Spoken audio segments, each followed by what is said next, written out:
En tout cas, ce qui est sûr, c'est qu'il va falloir l'apprendre, l'autoroute. Oh non! Nous n'y manquerons pas en tout cas. Merci beaucoup. 8h, c'est l'heure de l'invité du jour. Brut Inter, 8h, l'invité du jour.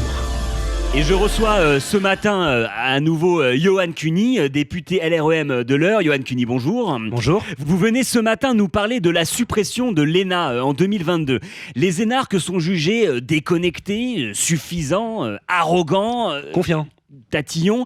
Est-ce que vous êtes d'accord avec ce portrait ? Je crois qu'on reproche beaucoup aux élites d'être déconnectés des Français. Je pense qu'en réalité, ce sont les Français qui sont déconnectés des élites. Il n'y a aucun fils d'agriculteur à l'ENA. Oui. En revanche, il arrive fréquemment d'apercevoir des énarques dans les champs. Ah bon ? Au moins tous les 6 ans. Pour les régionales. Mais c'est un peu le serpent qui se mord la queue, des énarques qui réfléchissent à la mutation de l'ENA. Ça vous paraît logique ? Bien sûr, quoi de plus efficace qu'un corps de métier pour gérer son corps de métier ? Regardez l'IGPN. L'ENA va donc devenir l'ISP, l'Institut du service public, mais changer de nom, est-ce que ça change vraiment le cœur du problème ? On peut en douter quand on voit le Rassemblement National ou Maître Gims. Oui, mais il n'y a pas que ça. Il y aura des réformes également très concrètes. Par exemple, les futurs élèves qui intégreront l'ISP auront un tronc d'enseignement en commun avec d'autres écoles, comme par exemple l'administration pénitentiaire. Les hauts fonctionnaires auront ainsi déjà un réseau pour la fin de leur carrière politique. Pratique.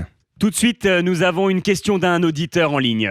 Bonjour, alors moi ça fait 1 an que je prépare le concours d'entrée à l'ENA et je viens d'apprendre que je prépare un truc qui n'arrivera jamais. Merci pour votre question. Votre réponse, Yohann Cuny ? Écoutez, jeune homme, vous êtes la preuve que cette réforme fonctionne déjà, puisqu'elle vous reconnecte au vrai monde. Préparer pendant 1 an quelque chose qui n'arrivera jamais, je crois que c'est un peu en ce moment le sentiment de tous les restaurateurs ou directeurs de théâtre. Mais est-ce qu'au-delà de l'ENA, le vrai problème, ce n'est pas finalement l'entre-soi ? Une étude révèle que la plupart des élèves des grandes écoles viennent de seulement 200 écoles maternelles. On peut aussi changer le nom de ces maternelles. C'est pas un problème, enfin je veux dire...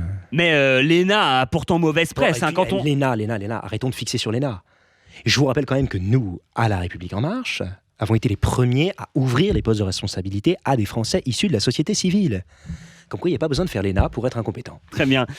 Vous savez, quand on ne peut pas changer les choses en profondeur, il suffit de s'attaquer au symbole. C'est une stratégie bien connue des politiciens. J'en sais quelque chose, je l'ai appris à l'ENA.